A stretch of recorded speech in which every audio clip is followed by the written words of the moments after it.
ನಿನ್ನೆ ದಕ್ಷಿಣ ಕನ್ನಡ ಜಿಲ್ಲೆಯ ಹಲವೆಡೆ ಸುರಿದ ಮಳೆಯಿಂದ ಅಪಾರ ಪ್ರಮಾಣದ ಹಾನಿ ಉಂಟಾಗಿದೆ. ಬೆಳ್ತಂಗಡಿ ತಾಲೂಕಿನಲ್ಲಿ ಬಿರುಗಾಳಿಯಂತಹ ಗಾಳಿ ಬೀಸಿದ್ದು ಹಲವರ ತೋಟದ ಅಡಿಕೆ ಮರಗಳು, ರಬ್ಬರ್ ಗಿಡಗಳು ಧರೆಗುರುಳಿದೆ.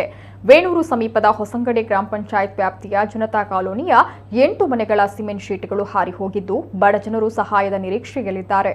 ಇನ್ನು ಇದೇ ಗ್ರಾಮದಲ್ಲಿ 15ಕ್ಕಿಂತಲೂ ಹೆಚ್ಚು ವಿದ್ಯುತ್ ಕಂಬಗಳು ನೆಲಕಚ್ಚಿದ್ದು ಜನರು ರಾತ್ರಿಯಿಡೀ ಕತ್ತಲೆಯಲ್ಲಿ ಕಾಲ ಕಳೆದಿದ್ದಾರೆ. ಆದರೆ ವಿದ್ಯುತ್ ಸಂಪರ್ಕ ಕಲ್ಪಿಸುವ ನಿಟ್ಟಿನಲ್ಲಿ ಮೆಸ್ಕಾಂ ಸಿಬ್ಬಂದಿ ರಾತ್ರಿಯಲ್ಲೇ ಕೆಲಸ ಆರಂಭಿಸಿದ್ದಾರೆ. ವಿದ್ಯುತ್ ತಂತಿಗಳ ಮೇಲೆ ಬಿದ್ದ ಮರಗಳನ್ನು ಕಡಿದು ತೆರವು ಮಾಡಿ ತುಂಡಾದ ಕಂಬದ ಜಾಗದಲ್ಲಿ ಹೊಸ ಕಂಬ ಅಳವಡಿಸುವ ಕೆಲಸ ಮಾಡುತ್ತಿದ್ದಾರೆ. ರಾತ್ರಿಯಲ್ಲೂ ಮೆಸ್ಕಾಂ ಸಿಬ್ಬಂದಿ ನಡೆಸಿದ ಕಾರ್ಯಾಚರಣೆ ಬಗ್ಗೆ ಸಾರ್ವಜನಿಕರಿಂದ ಪ್ರಶಂಸೆ ವ್ಯಕ್ತವಾಗಿದೆ. ಮಳೆಯಿಂದ ಹಾನಿಗೊಳಗಾದ ಪ್ರದೇಶಗಳಿಗೆ ಪಿಡಿಒ ಭೇಟಿ ನೀಡಿ ನಷ್ಟದ ಬಗ್ಗೆ ತಾಲೂಕು ಪಂಚಾಯತ್ ಕಾರ್ಯನಿರ್ವಹಣಾಧಿಕಾರಿಗಳಿಗೆ ಮಾಹಿತಿ ಮುಟ್ಟಿಸಿದ್ದಾರೆ.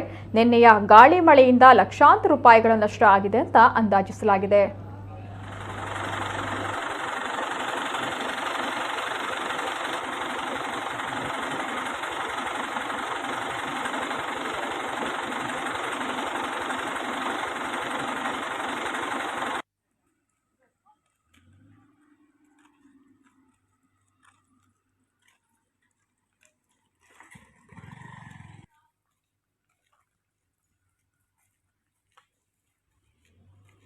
ಲೈನ್ ದುಂಬು ಇಂಜಿಡ್ದೈತು ನಾನು